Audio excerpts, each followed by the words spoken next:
nombre del Padre, del Hijo y del Espíritu Santo. Amén. Concédenos tu ayuda, Señor, para que el mundo progrese según tus designios.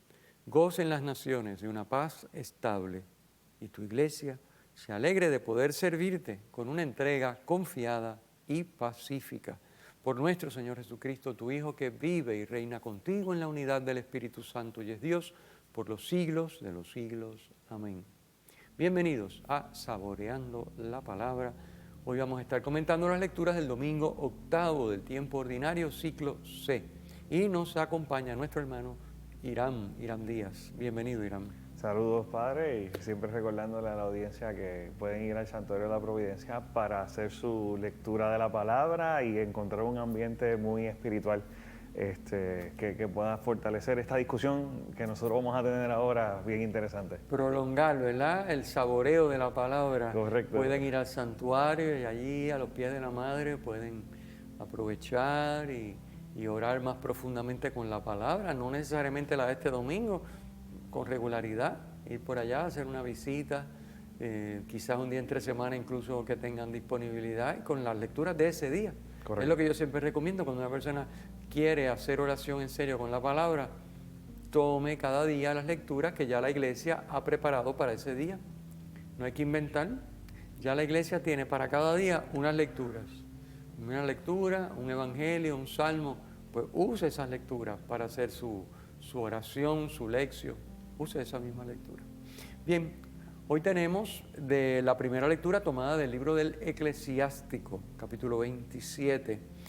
Es el libro que se conoce también con el nombre de Sirácida, porque se conoce también como Sabiduría de Ben Sirac. Entonces, o se llama o se llama Eclesiástico, o se llama Sirácida, por el Ben Sirac. Ben Sirac, que significa hijo de Sirac. ¿Okay? Fue escrito poco antes de Cristo, un par de siglos antes de Cristo, y es un libro que lo que trata es de que el lector viva según la ley. Porque si la ley es dictada por Dios y es expresión de su voluntad, pues vivir según la ley es sabiduría. Por eso es el libro del Eclesiástico o Sabiduría de Jesús Ben Sirac o Sirácida. Bien, básicamente para no entrar en muchos detalles, sino vamos al tema, dice varias sentencias que podemos comentar aquí en el texto que trae la liturgia de este domingo. Por ejemplo, en el versículo 5 dice, la persona es probada en su conversación, que es cierto, ¿verdad? ¿No? Y es interesante porque en estos momentos no todo el mundo está muy abierto a escuchar o a conversar, sino que cada persona quiere imponer un punto de vista. Pero es interesante, como usted dice, la sabiduría de la iglesia, identificar cómo en la conversación uno puede identificar unos rasgos en particulares y nos lo está diciendo la Biblia. Sí, son sentencias obviamente muy ciertas y de uso práctico. Es decir, bueno, Jesús lo dijo también. La boca habla de lo que rebosa el corazón, dijo Jesús.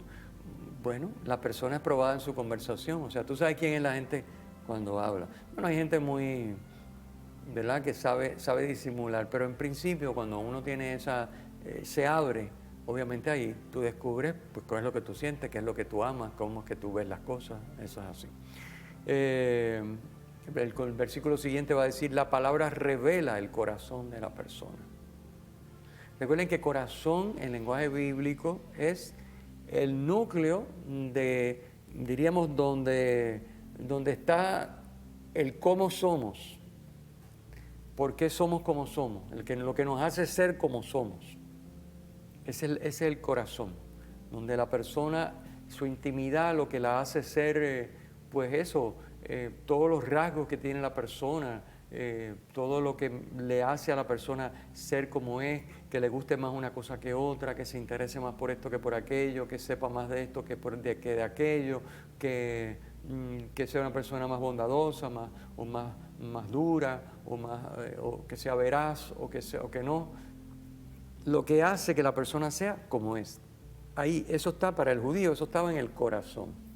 No, padre, y en tiempos donde antes no se requerían contratos firmados, valía solamente la palabra. ¿Así? Y resalta la importancia de la palabra en las personas. La persona era lo que decía y lo que hacía. Ahora dice, ¿verdad? Se le da más énfasis a lo que hace, no lo que dice, pero en este punto lo que resalta esa importancia que tenía o que tiene como a través de una conversación usted poder identificar esas características de lo que está en el interior de una persona. Y es bien revelador ese ángulo, y porque cuando uno lo mide, ¿verdad? Me estoy adelantando también, pero cuando uno dice, y el verbo se hizo carne, el verbo es parte de la palabra. O sea, es que todo está contemplado, la importancia que tiene la palabra y los juicios que está haciendo el autor de la Escritura. Así mismo es, así mismo es. Pues ese es nuestro tema de la primera lectura, básicamente. Porque obviamente Jesús después en el Evangelio nos va a hablar el resumen del Evangelio. Por lo menos ustedes saben que en los leccionarios, cuando están las lecturas puestas, siempre al principio, después que dice la lectura, si es primera o segunda, te va a poner una línea, y esa línea tomada de la lectura es la que el que, bueno, es decir, organiza el leccionario, entiende que es como el resumen o la idea más importante de la lectura. Pues la que pone para el Evangelio es: de lo que rebosa el corazón habla la boca. Es decir, entonces, si ese es el enfoque de Cristo en el Evangelio, pues obviamente la primera lectura nos tiene que hablar de ¿qué? De la palabra y cómo la palabra revela el corazón, porque es lo que va a estar diciendo Cristo, como ya dije. O sea que esta primera lectura lo que va es a enfocarnos en el tema que va a tratar Jesús en el Evangelio. Y lo otro que es interesante es que uno de los planteamientos que hace la lectura también es de no pasar un juicio previo sin antes escuchar a la persona. De no dejarnos deslumbrar tal vez por la apariencia, no dejarnos deslumbrar también por lo que hemos escuchado, sino que al momento de la verdad pues uno dice, bueno, ¿qué mensaje nos trae? ¿Cómo lo dice? En el momento de que es probado, pues cómo transmite ese mensaje. Así que eran bien cautelosos. Es interesante cuando uno vuelve a la raíz del significado, de la importancia que tiene la palabra. Ciertamente, ciertamente. Pasemos a la segunda lectura. La segunda lectura está tomada de la primera carta a los Corintios. Llevamos ya un montón de domingos hablando de la segunda lectura, que está tomada de la carta primera de San Pablo a los Corintios, y hoy también está en el capítulo 15, ya más adelantado, versículos 54 al 58, muy poquitito. Vamos a pausar y es lo que vamos a comentar al regreso de la pausa.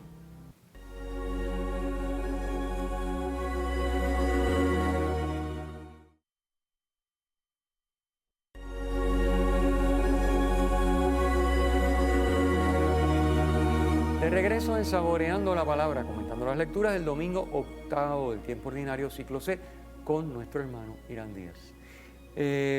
La segunda lectura, que ya anticipamos, 1 Corintios capítulo 15, los últimos versículos.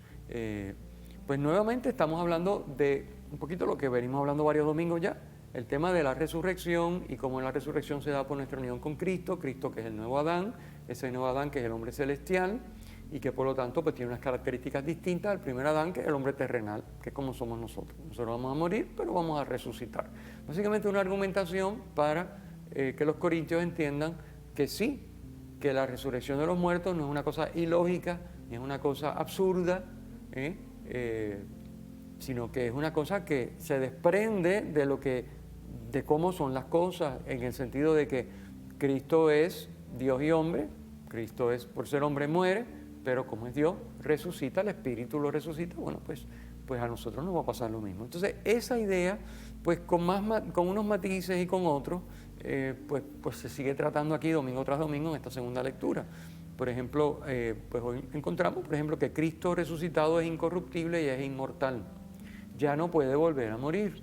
Lo mismo va a suceder con nosotros. Nosotros vamos a morir una sola vez, se vive y se muere una sola vez. Y después, al final de los tiempos, va a darse la resurrección de la carne, como decimos, la resurrección de los muertos, como decimos en el credo cada domingo. Y en esos muertos que van a resucitar estamos nosotros también incluidos. Y esa resurrección ya va a hacer que nuestra carne sea incorruptible, como es ahora la de Cristo resucitado. Padre, yo creo que eso es uno de los desafíos que trae la lectura. La feligresía posiblemente que escucha esta lectura Porque una cosa es escucharlo y verla con la razón, pero otra cómo yo la veo con el corazón. Porque pienso yo que mi cuerpo va a resucitar, pienso yo que mi cuerpo va a ser incorruptible, que va a estar para siempre, pienso, porque yo, ¿verdad? Celebramos la resurrección del Señor, pero uno lo ve en el Señor, tal vez uno no se lo aplica a uno mismo. Entonces, yo me imagino esas discusiones en los Corintios que tenían, hablaban de la idea de los griegos y hablaban de los distintos, yo me imagino esas asambleas como que, ¿cómo que yo voy a resucitar? ¿Cómo que el cuerpo va a estar para siempre? Pero es que tú no ves que el cuerpo es corruptible, yo me imagino ese diálogo intenso y entonces tratando de consultar a Pablo a ver cuál era su opinión y Pablo clarificando una y otra vez el tema. Porque si se ha repetido, es que el tema tuvo que haber sido contundente y nos plantea un reto. Vivimos nosotros conscientes de lo que significa que nuestro cuerpo va a resucitar y que vamos a estar vivos para siempre. Yo creo que no todo el mundo necesariamente lo ve de esa manera y esta lectura es muy reveladora. Me parece un punto sumamente importante porque obviamente cambia la perspectiva cuando uno sabe que va a resucitar. O sea, una cosa es tener esa conciencia y vivir de esa manera y otra cosa es simplemente saberlo como un dato que uno tiene en la cabeza. Son dos cosas distintas, es lo que estás diciendo. Saber que yo voy a resucitar quiere decir que la muerte no es una tragedia, que la muerte no es el final, sino es un paso necesario que vamos a dar porque esta vida se termina, porque por consecuencia del pecado, pues vamos a morir, pero no es el final. Así que por eso precisamente está el tema de, por un lado, el valor que tiene el cuerpo humano, incluso luego de que fallece la persona, porque primero es el cuerpo en el que vivió un ser humano y es el cuerpo en el que va a vivir resucitada la persona al final de los tiempos. Por lo tanto, ese cuerpo no es cualquier cosa. O sea, no es un pedazo de papel que uno puede estrujar y echar a la basura. Entonces, por eso la iglesia tiene tanto cuidado con el cuerpo humano. Y se venera el cuerpo humano. Obviamente, aunque esté muerta la persona, el cuerpo humano es un cuerpo de una persona en el que ha vivido una persona y en el que está llamada a vivir una vez se dé la resurrección. ¿No? Y se considera hasta un acto de misericordia enterrar a los muertos. Claro, por eso, porque no es simplemente, qué sé yo, no sé, como puede ser un animalito, ¿verdad? Que se puede morir y bueno, se pudre ahí, bueno, pues se murió. No, el ser humano, el animalito no, pero el ser humano está llamado a la resurrección como Cristo. Entonces, eso tiene un impacto. Y el otro tema de decir, bueno, si la muerte no tiene la última palabra, pues entonces es lógico que yo, por un valor muy superior, yo estoy dispuesto a entregar la vida. Porque si la muerte tiene la última palabra, yo no quiero morirme de ninguna manera. A mí, que se muera todo el mundo menos yo. Pero si yo sé que voy a resucitar, pues obviamente no me voy a suicidar, ni voy a decir, pues mátenme. No, pero tampoco me voy a sustraer de si en un momento dado, por un bien mayor, hay que entregar la vida, pues aquí está, porque voy, como hizo Cristo, pues está bien, aquí la entrego. Porque va a haber resurrección. O sea, este no es el final no es que se pierde la vida y ya está, sino que se muere uno, sino que la resurrección es el final. Pero yo me imagino que muchos de esos mártires sentían eso, tenían esa convicción tan profunda que les movía a entregarse con generosidad, ¿sí? Ante los que los torturaban o los mataban, porque decían, bueno, tú me quitas la vida, pero no vas a conseguir que yo haga algo contrario a Dios. Porque la vida tú me la puedes quitar, pero Dios me la va a devolver, entonces pues quítamela. Pues yo no voy a hacer nada contrario a Dios, porque yo espero de Dios la resurrección. Y así debíamos pensar todos nosotros. Yo creo que posiblemente la lectura eso es lo que quiere provocar y tal vez nos llama a preguntarnos en este momento cuando veamos el programa, ¿dónde estoy parado? ¿Lo veo como un acto racional o lo siento como una verdad? Entonces uno escucha las palabras de Jesús, yo soy la resurrección y la vida. Entonces esto toma más fuerza, esa fuerza de la palabra, como veníamos hablando de la primera lectura. O sea, Jesús nos va llevando y nos va diciendo cómo esa fuerza de la palabra nos provoca pensar y asumir una postura también de eternidad. Y yo creo que es bien interesante el planteamiento. Yo creo reconfirmar, ¿verdad?, nuestra fe en ese sentido. Efectivamente, esto es así. Bien, vamos a ir adelantando un poquito antes de la pausa, ya ahorita se nos termina el tiempo, pero vamos a ir adelantando el tema del Evangelio, que está tomado del Evangelio según la narración, según San Lucas, en el capítulo 6, ya es el final del famoso discurso del llano, que es el equivalente al Sermón de la Montaña de Mateo, que hace 2 domingos hablamos de las bienaventuranzas, la versión de Lucas, que eran 4 nada más, con sus ayes correspondientes, que es lo opuesto, y luego la semana pasada hablamos de la reacción del cristiano y cómo está llamado a ser misericordioso y la reacción ante distintos aspectos del mal que le llega y cómo él debe reaccionar y por qué debe reaccionar. Bueno, pues ya hoy entonces nos va a hablar el Señor de cómo comportarse ya no ante un mal genérico que nos llega, sino ante un mal que nos llega, por ejemplo, en primera instancia de nuestra comunidad, del círculo en el que nos movemos, de un miembro que está cercano a nosotros en la comunidad, puede ser la familia, puede ser la iglesia, en algún lugar donde hay una...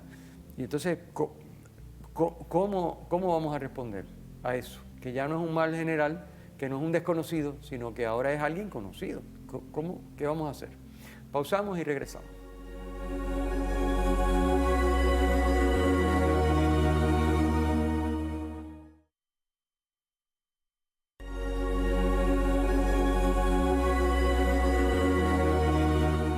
Regreso en Saboreando la Palabra, comentando las lecturas del domingo 8 del ciclo C, tiempo ordinario, ciclo C, con nuestro hermano, Irán Díaz, no es diácono, es padre de familia, Irán Díaz. Muy bien, Irán. Estábamos hablando del Evangelio ya, capítulo 6 de San Lucas, el final del discurso del llano, que es el equivalente al Sermón de la Montaña de San Mateo. Y entonces ya hoy Jesús, como adelantamos antes de la pausa, nos va a hablar de qué hacemos si una persona cercana a nosotros nos hace daño. Ya no un desconocido que está fuerte, pero más fuerte está que un conocido, que quizás una persona en la que uno ha depositado su confianza, le ha extendido una amistad incondicional y te traicione haciéndote el mal, ¿no? Tremendo, ¿no? Entonces... Bueno, Él nos invita a ser como Él, porque dice que el discípulo no es más que su maestro, sino que debe ser, cuando termine su aprendizaje, dice, será como su maestro, dice en el Evangelio de hoy. Entonces, fíjense la importancia de vivir de esta manera, de esforzarnos por mirarnos, reconocernos, es la importancia del examen de conciencia. Lo hacemos siempre al comienzo de toda misa y lo debíamos hacer todas las noches antes de acostarnos. Revisar el día, examinarnos y tener fresco lo que en nuestra vida no ha sido conforme a Dios, para pedir perdón y ayuda. Es decir, ¿qué otra cosa podemos hacer? Pues es que de otra manera no hay progreso. O sea, si yo creo que ya yo llegué, que yo estoy bien y que no vale la pena perder tiempo en esas cositas, porque son cosas pequeñas, porque todo el mundo las hace. Pero no es cuestión de que sean pequeñas y todo el mundo las hace, es cuestión de que ¿es lo que Dios quiere o no? Eso es lo que hay que preguntarse. Pues no importa si es grande, mediano o pequeña, no es lo que Dios quiere, pues está mal, aunque todo el mundo lo haga, ¿qué más da que todo el mundo lo haga? Así que lo digo porque es importante, queremos que nuestra comunión de vida con Cristo le permita a Cristo ser como Él es en nosotros, actuar como Él actúa, hablar como Él habla, no verse completamente limitado y coartado por nuestra incapacidad, limitación, llámalo como tú quieras, en nuestra humanidad que todavía no está convertida. Y entonces sí, Cristo viene a nosotros, pero el pobre no puede hacer gran cosa porque no lo dejamos. O sea, seguimos nosotros con nuestros resabios y nuestras malas mañas y incluso eso, llegar a pensar, bueno, todo el mundo lo hace y no son cosas importantes, así que ¿qué más da? Déjalo ahí. Y uno puede imaginar, ¿cómo se sentirá Cristo? Dice, bueno, pero a este no le importa que yo venga aquí y peor aún, pero no le interesa amar como Dios ama. Es decir, ¿no es acaso el ideal de todo ser humano? ¿No nos gustaría a todos ser como Dios es? ¿Sí o no? Sí. Pero pues que Dios es amor, pues entonces lo que nos interesa es amar como Dios ama. No, pero eso es muy complicado. Yo estoy bien, si yo no hago nada muy malo, lo que yo hago lo hace todo el mundo. Dios dirá, pero esta gente está loca, ¿cómo es posible que piensen de esa manera? Y es muy frecuente este asunto, ¿no? Así que, bueno, básicamente en el Evangelio de hoy hay unas frases que también conocemos muy bien, que hemos escuchado. Por ejemplo, dice Jesús, ¿por qué te fijas en la mota que tiene tu hermano en el ojo y no reparas en la viga que llevas en el tuyo? ¿Cómo le puedes decir a tu hermano, hermano, deja que me te saque la mota del ojo, sin fijarte en la viga que llegas en el tuyo? Es decir, oiga, hay que mirarse, hay que examinarse. La importancia, vuelvo a repetir, del examen de conciencia. Incluso en la misa, a veces es que llegamos tarde y ya pasó el examen de conciencia, pero ¿cómo tú puedes celebrar la Eucaristía si ya pasó el examen de conciencia? Pues tú tendrías que pararte, irte un momento a un lado, hacer el examen y reintegrarte a la misa prácticamente. Porque es así. Es así, tú llegas de paracaidista y ya están en la homilía, o ya está el final del Evangelio que ni se oyó completo. Pues mira, no has hecho tu ofrecimiento, no has puesto tus intenciones personales para la misa, no te has arrepentido de tus pecados y no has estado atento a la proclamación de las lecturas, incluyendo el Evangelio. Pues te has perdido la mitad de la misa. Te has perdido la mitad de la misa. Hay que darle el valor a las cosas. Y estoy hablando de la misa, pero estoy hablando entonces también de darle el valor a ese mirarnos con honestidad y tener la humildad de reconocer, oye, esto no será muy grande, gracias Señor que no es muy grande, porque podría ser yo un matón o lo que sea, no, pero gracias a Dios que no es grande, pero ciertamente a ti no te gusta, no es conforme a tu voluntad, no es lo que tú esperas de mí, no es lo que tú quieres en mí y eso te impide actuar como Dios actúa. Pues yo me quiero arrepentir, te quiero pedir ayuda, quiero buscar la vuelta para que esto la próxima vez salga, porque no me puedo quedar así, como si no pasara nada.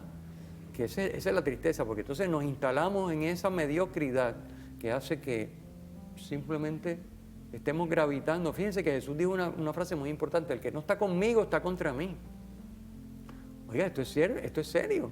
El que no está conmigo está contra mí. Si no estamos empeñados en abrirnos cada vez más a la voluntad de Dios y a dejar que Cristo actúe como Dios en nosotros, estamos lentamente deslizándonos en la dirección opuesta. El que no está conmigo está contra mí. No, Padre, y esta lectura nos provoca vernos a bajarnos a la humildad, a reconocer lo que son las limitaciones. El maestro no es más que su discípulo. Es como, ¿verdad? Es saber dónde estamos bien parados, como usted muy bien dice, o sea, la parte de cómo yo voy a pretender aconsejar a una persona en un área en particular, tanto a nivel espiritual, cuando yo soy la primera persona. ¿Cómo yo puedo hablar de la palabra si yo soy el mismo que no la cumple? O tengo un comportamiento completamente. Y a veces eso puede comportarse o actuar de esa manera puede provocar que uno sea un antitestimonio y entonces afectar la fe de la otra persona. Correctamente. Así que es importante en el análisis y la reflexión que hagamos sobre esta lectura en particular, pues dejar que nuestro corazón se abra y ponernos bien en qué postura. Lo mismo que hablábamos ahorita, decía, ¿cómo yo puedo hablar de la resurrección si yo mismo no creo en ella? Es la misma idea. Es la misma idea, es la misma idea. ¿Cómo puedo yo ser instrumento de Dios en el mundo? Concretamente en mi familia, en mi parroquia, en mi trabajo, si no estoy empeñado en dejar que Cristo sea más Cristo en mí, más plenamente, en su actuación, en su palabra, a través mío. Porque pienso que ya yo llegué. Yo si ya no robo ni mato, estoy bien. Estoy bien. Las cosas que yo hago estarán malas, pero las hace todo el mundo y son cositas pequeñas. Pues imagínense, instalados en la mediocridad, vamos cuesta abajo al boquete. Así que esto es bien importante. Para eso cultivemos la humildad. Estemos dispuestos, como nos invita Cristo en el Evangelio de hoy, a corregirnos a nosotros mismos. Bien, tenemos que terminar este programa, se nos acabó el tiempo. Recuerden, vayan a pacrired.org, sitio web de la Parroquia Cristo Redentor. Ahí encuentran todo este material, tienen los videos, tienen los podcasts y en las descripciones de los videos los enlaces para descargar el documento escrito en el que está basada esta conversación. Agradecemos mucho a nuestro hermano Irán Díaz su participación y vamos a terminar con la bendición. El Señor esté con ustedes. Y con tu espíritu. La bendición de Dios Todopoderoso, Padre, Hijo y Espíritu Santo, descienda sobre ustedes y les acompañe siempre. Amén.